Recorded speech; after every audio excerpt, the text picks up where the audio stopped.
नमस्कार बंधुगण आपण जदि कौन छोट सहर में रोचंती किंबा गाँव में रोचंती ताहले रास्ता कड़े कि छोट छोट बुदालिया जंगल में आपण यही गछटी को निश्चय देखिथिबे।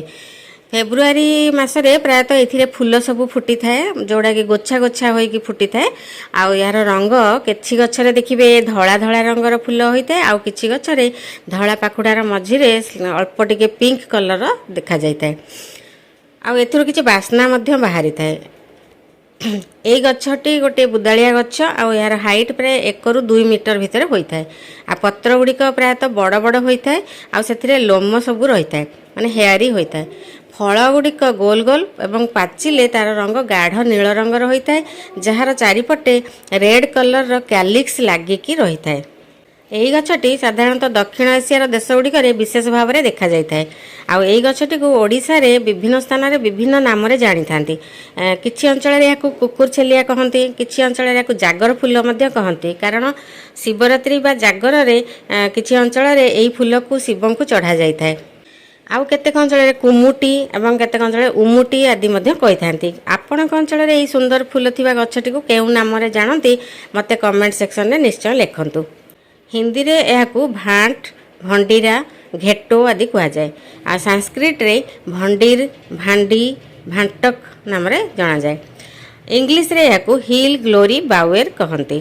आउ एहार बोटानिकल नेम हैला क्लेरोडेंड्रम इनफॉर्चुनेटम। आउ एहा फैमिली लामियासी अंतर्गत गोटे गछ। एबे चलंतु जानिबा एथिरे थिबा कंपाउंड गुड़िक विषय। मॉडर्न रिसर्च रु मध्य जना पड़छि जे एथिरे जो केतक इंपोर्टेंट कंपाउंड रहिछि ताहा विभिन्न प्रकार रोग भल करिवारे सहाय्य करिथाय। आ सेही मेजर कंपाउंड गुड़िक हैला स्टीरल्स, सुगर्स, ट्राइटरपेनॉइड्स, ट्राइटरपिन्स, फ्लावोनॉइड्स, सैपोनिन्स आदि। यार पत्र को विशेष भाव में औषध रूपे व्यवहार करा जाय थाए। केतेक क्षेत्र रे यार चेर एवं फूल को मध्य व्यवहार करा जाउछि। यार रस तिक्त बा बिटर होता है और कटु होता है। आ यह पित्त और कफ दोष को बैलेंस करिथाए। केते परिमाण रे खाइबे। पत्रर ताजा रस जदि नेउचंती ताहले 10 मिलीलीटर, पत्रर चूर्ण जदि नेबे 1 ରୁ 3 ग्राम महू किंबा पानी सहित नियंतु।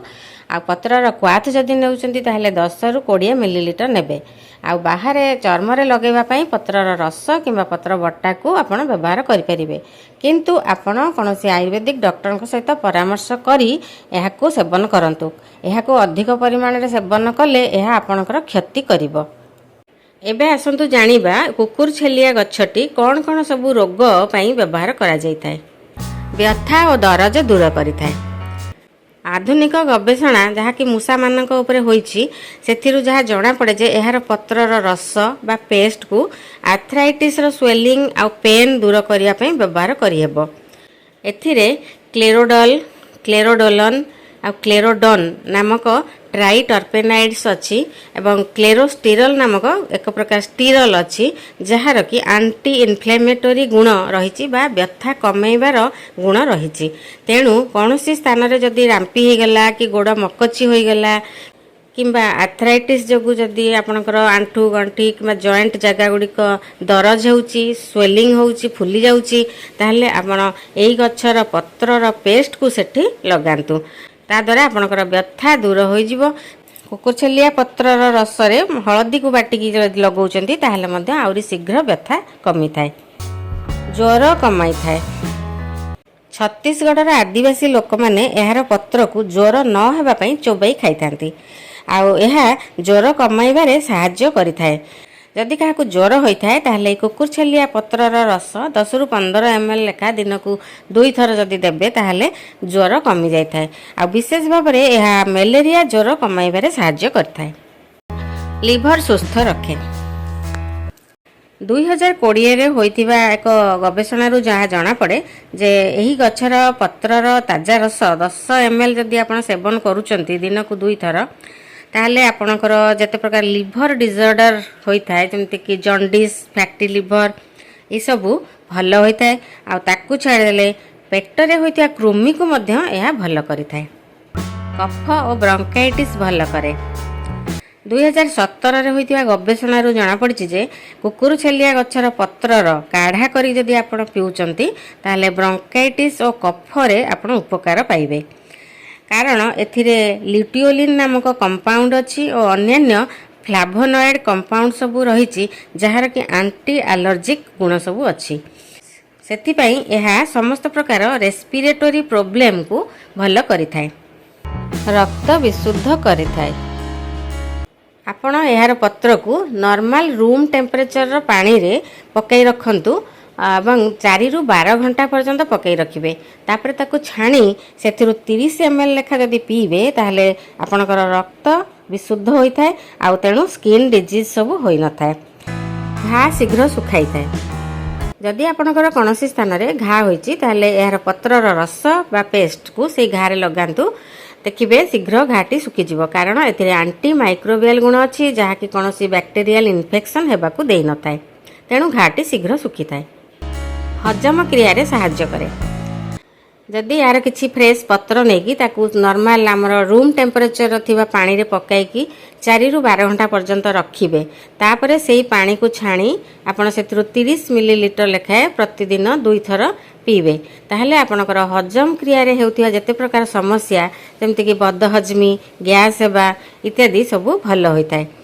एई गछर पत्रर ताजा रस 10 ml पर्यंत जदि आपण पीबे ताहले आपणकर कन्स्टिपेशन दूर होइताय। कारण यह एक लैक्सेटिव परि काम करिताय। तमिलनाडु रे एहार पत्रर रस को डिसेंट्री और डायरिया पई मध्य व्यवहार करथांती। रूपी दूर करिताय। जदि आपणक मुंडरे रूपी होइची ताहले देखिबे सबले कुंडेई हुए आ सबले धळा धळा होई रूपी गुडा झड़ी थाए आ सेतिरे इन्फेक्शन मध्य होई खंडिया मध्य होई जाई थाए। तेबे आपण यार चेर पत्र को बाटी मुंडरे लगांतु एवं आधा घंटा परे ताकू मुंड को धोई दियंतु, देखिबे अल्प दिन रे रूपी बा डैंड्रफ भल होई जिवो। हार्ट को सुस्थ रखे। एही कुकुरछेलिया गछरे थिबा बीटा साइटोस्टिरल नामक कंपाउंड जहाँकि गोटे प्रकार स्टिरल ताहा रक्तरू बैड कोलेस्ट्रॉल बा एलडीएल रो परिमाण को कम करिवारे साहाय्य करे। टाराक्सेरल नामक गोटे ट्राइटर्पिन रो एंटीऑक्सीडेंट गुण थिबारु ताहा मध्य हार्ट मसल रो ऑक्सीडेटिव स्ट्रेस को कम करि थाए। सेथिपई एहा हार्ट फ्रेंडली मध्य होई थाए। रक्त शर्करा कम करि थाए। केतेक अंचल रे एहार पत्रर रस को डायबिटीज पेशेंट माने रक्तरू ग्लूकोज रो परिमाण कमाइबा पई व्यवहार करिथांती। केउ माने एहा को खाइबे नाही। जो माने प्रेग्नेंट अछंती किंबा से माने शिशु को क्षीरपान कराउचंती आ पिला माने जो मानकर बयस 12 वर्ष रु कम से माने एहा को डाक्टर का बिना परामर्श रे खाइबा उचित नुहे। आपण माने तो यही साधारण गछटीर व्यवहार विषय जानिले। आ वीडियो जदि आपण किछि लाभ पाउचंती ताले कमेंट सेक्शन में निश्चय जणांतु। आ वीडियो जदि भल लागिछि ताले लाइक भी करंतु, बंधु मानक सहित शेयर भी करंतु। आ जदि एपर्यंत आपण सब्सक्राइब करि नाहंती ताले दया करी सब्सक्राइब कर दियंतु एवं बेल आइकन टी को मध्य प्रेस कर दियंतु। ता द्वारा मोर नुआ वीडियो रो नोटिफिकेशन आपन को मिल जिवो। Thanks for watching.